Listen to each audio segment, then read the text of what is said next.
크리스찬의 쉿, 콰이어트 타임.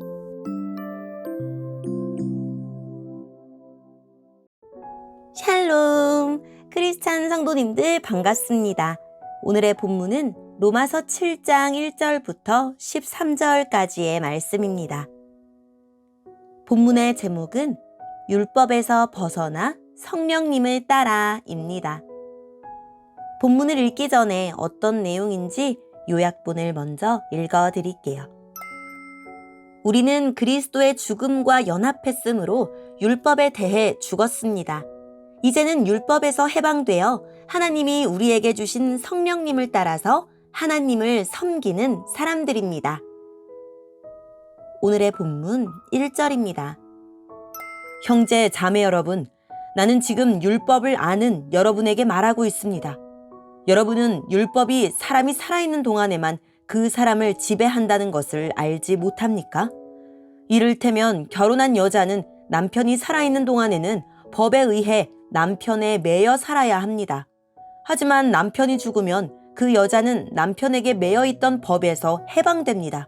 그래서 여자가 남편이 아직 살아있는데도 다른 남자와 결혼하면 그 여자는 간음죄를 짓는 것이 되지만 만일 남편이 죽으면 그 여자는 그 법에서 해방되므로 다른 남자와 결혼하더라도 간음죄를 짓는 것이 되지 않습니다. 네, 형제자매 여러분, 이와 같이 여러분들도 그리스도의 몸으로 말미암아 율법에 대해 죽었습니다. 이제 여러분은 하나님께 열매를 맺기 위해 다른 분, 곧 죽은 사람들 가운데서 살아나신 그분의 사람이 되었습니다.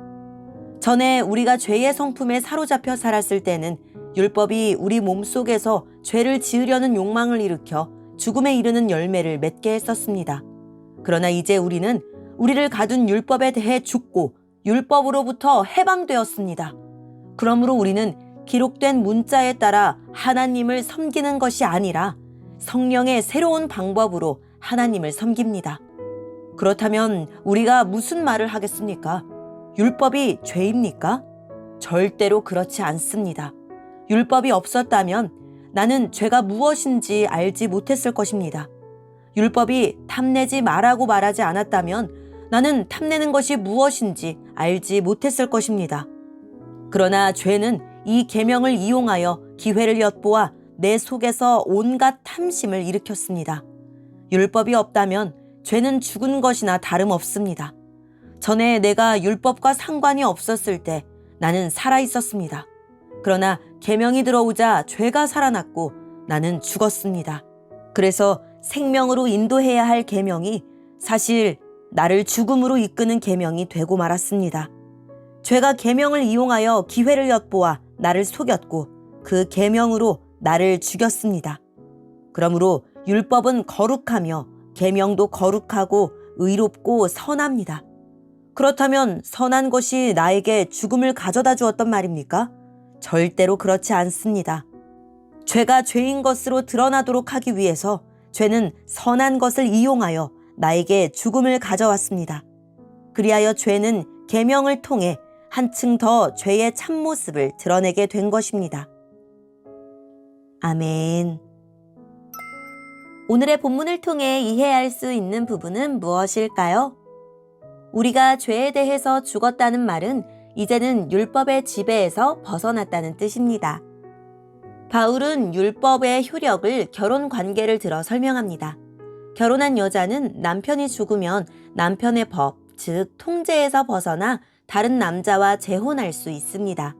이처럼 그리스도인은 옛 남편인 율법에 대해 죽고 새 신랑이신 부활하신 그리스도께 속한 사람입니다. 율법 아래의 삶은 육신을 따라 살던 때, 곧 율법이 우리 몸에 죄의 욕정을 일으켜 사망의 열매를 맺게 하던 때입니다. 그러나 이제 그리스도인은 율법에 대해 죽었으므로 더 이상 율법 아래에 있지 않고 문자에 얽매인 낡은 정신이 아닌 성령이 주시는 새 정신으로 하나님을 섬깁니다. 율법 자체는 죄가 아닙니다. 그런데 죄가 율법을 통해 사람들의 마음을 지배했습니다. 율법은 사람들에게 죄가 무엇인지, 그들이 얼마나 큰 죄인인지 선명하게 드러냈기 때문입니다. 생명으로 인도할 선한 계명이 결과적으로는 모든 사람을 죽음으로 인도한 것입니다. 오늘의 본문을 통해 우리에게 주시는 교훈은 무엇일까요? 죄가 율법을 사용하여 우리를 올감했지만 이제 더는 율법에게 이용당할 필요가 없습니다. 예수께서 오셔서 새 시대를 여셨고 율법의 모든 요구를 완성하셨기 때문입니다. 옛 시대 법인 율법은 그 자체로 폐지되고 새 시대에 맞게 그 본래의 취지를 이루기 위해 완성되었습니다. 그것은 예수님을 믿는 우리 안에 성령께서 임재하실 때만 가능합니다. 죄는 율법을 이용하여 우리가 사망의 열매를 맺게 했지만 이제 죄에 대해 죽은 우리에게 율법은 성령의 역사로 영생의 열매를 맺게 할 것입니다. 시효가 만료된 옛것을 붙잡으면 다시 죄의 노예이던 삶으로 회귀할 뿐입니다. 율법은 우리 안에 가만히 들어선 죄를 분명하게 드러냅니다. 그러나 죄를 안다고 죄를 극복할 수 있는 것은 아닙니다. 율법은 죄를 해결할 능력을 주지 못하고 오히려 우리를 더 큰 절망에 빠뜨립니다. 하나님의 은혜 말고는 죄를 벗을 길이 없습니다. 말씀을 듣고 죄를 깨닫게 된다면 기도합시다. 이미 그리스도께서 십자가에서 죄를 이기셨고 지금 성령이 죄를 극복하도록 우리 안에서 역사하십니다. 문자에 얽매인 율법주의 혹은 성경주의에서 벗어나야 합니다.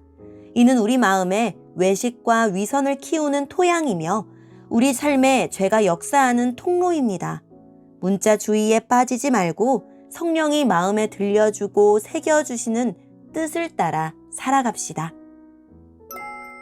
오늘의 본문을 통해 각자에게 주시는 성령 하나님의 음성에 귀를 기울이며 살아계신 하나님, 성령이 새롭게 하신 마음을 따라 하나님이 기뻐하는 삶을 살도록 도와주세요 라고 기도하고 오늘도 말씀을 붙들고 승리하는 하루를 살아갑시다. 여기까지 크리스찬의 슈, 콰이어트 타임 이었습니다.